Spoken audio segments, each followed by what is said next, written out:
Hi mga langga, ito nga yung araw ng Lunes.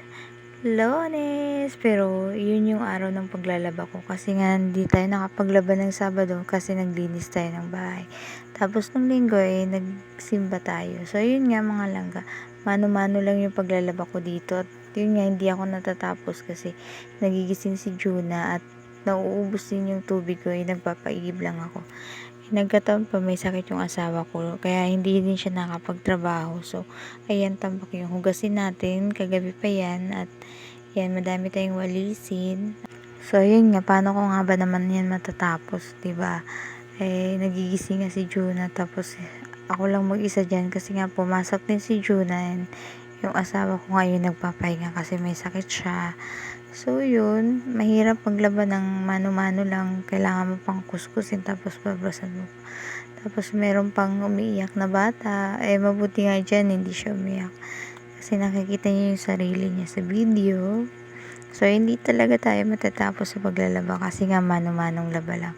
Pero kahit pa paano, meron naman na tayong nalalaban. Ayan, nauna ko ng laban yung mabibigat. Isa ito sa pinakamahirap na gawain mga langga, yung paglalaba. Tapos mag-iigib ka pa ng tubig kasi nga 'di ba cesarean nga ako, isang taon pa lang yung nakalipas nang cesarean tayo. So medyo nag-iingat pa tayo dito sa pagbiga-biga ng mga malalaking damit. So ayun nga, nagpapahinga yung asawa ko dito. So yun yung mga tambak na labahin namin na pinipili ko lang kasi nga hindi ko kaya yung iba dyan, lalo na yung green kasi mabigat yan. So, yun. Ito yung nilinis natin ng Sabado. Ayan. Malasikip lang kasi yung bahay namin. Kaya, ganyan lang yung paglilinis natin, mga palangga. So, yun nga mga palangga. Binibidyo ko yung itsura ko, ano. Tapos nga, yan, kumukuha ko ng mga pwede pang labhan. So, ayun nga si June ng mga palangga. Ayan, pinapakagat ko siya ng ganyan yung malamig sa gums niya kasi nag-iipin siya, nagkasakit din siya ng nakaraang araw. Ayan po si Juna at nakatapos na din ako maligo. Ayan, nakaligo na ako. Ayan, nakapagpainit na ako ng tubig kasi nga nagbe-breastfeed ako kay Juna. So, ayan, kumakain kami ng biskwit. Ayan, magko-coffee din ako kasi bawal tayong mag-breastfeed sa kanya na galing tayo sa malamig.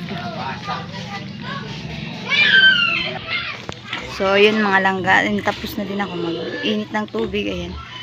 Magsayang naman tayo. At, yan. So, ayan na mga langga. Wala nang laman. At yan. Kapag-init. Coffee. At dito. Ayan lang dyan yung nalinisan natin. Doon kasi sa baba dito.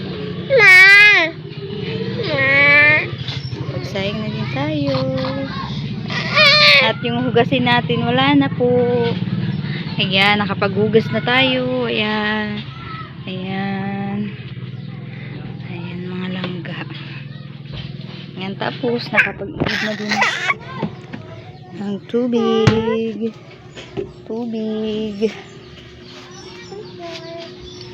At ayan po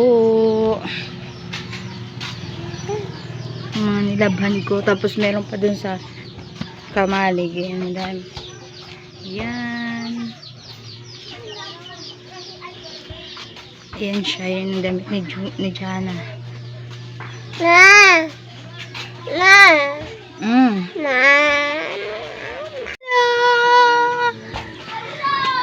Magkakopy muna tayo baka mag-daddy.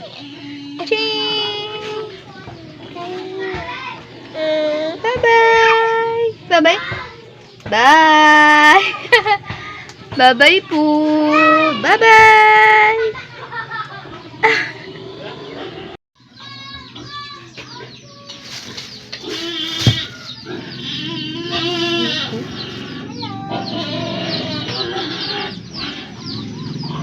Jana! Jana!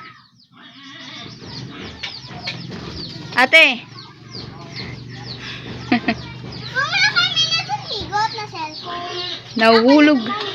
Nahuhulog kasi yung cellphone natin, nalalaglag na.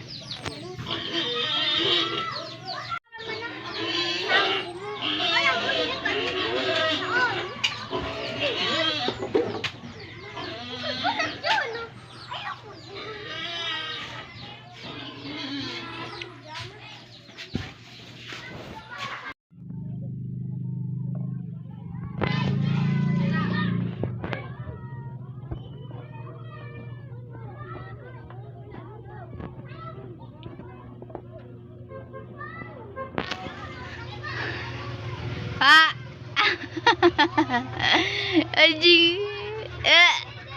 Buringot. Dami mong chocolate, oh. Da.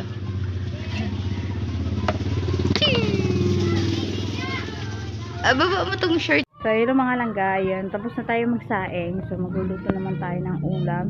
So, si Juna nga pala, hinahawak ko muna dun sa ipag ko kasi nga, hindi ko na kinakaya. So, yun, grabe na yung pawis ko at hindi ko kaya, nakakarga pa rin siya habang naghihiwa ako ng kalabasa. So, yung kalabasa na lang dito is 20 pesos lang kasi nga meron kaming hapag dito na parang nag-gardening sila tapos pag madaming sobra-sobra na yung mga gulay, binibenta nila ng mura, 20, 30, gano'n lang. Kahit malalaki. So, yun, maggugulay muna tayo. So, ito yung update natin sa buhay-buhay dahil nga may sakit yung asawa ko kaya akin talaga lahat. Kinakaya ko naman. Kayang-kaya. So, yun, ganito lang yung buhay pag ganitong situation. Ayan, makikita nyo yung gulay.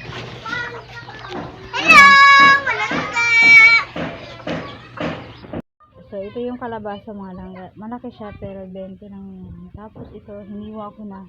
So, ito lang yung gugulayin ko talaga. Ito lang. So, gugulayin ko lang siya. Ito naman, may upo din dito. Yan, 20 lang din siya. Yan, dalawa na siya. Pag mga ganyan na mga langga, sobrang mura na talaga. Ayan. Tapos yun, gulayin muna natin kasi meron pa naman ako dun.